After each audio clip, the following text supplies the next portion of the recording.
Hello everyone, this is Arjun from CAD Group with another Autodesk Construction Cloud video on cost management. Today we'll be looking at the forecasting tool.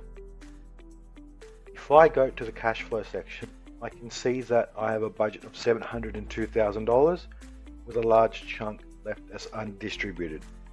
What we are going to do is go back to cost and time and distribute money of labor works of $125,000. I'm going to create a task for the labor works and distribute it across what I expect to be from August till the end of the year.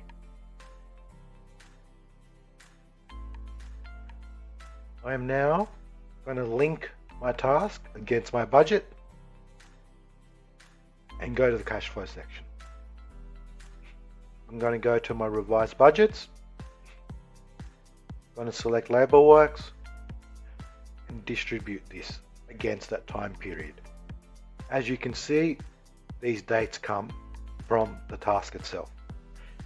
Now I expect this to be fairly front loaded with a lot of the works happening early and then phasing down as the project hits completion. I hit the distribute button. These costs are distributed against that same time period.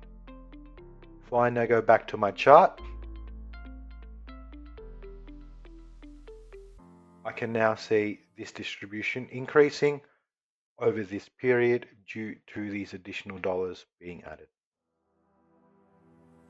Thank you.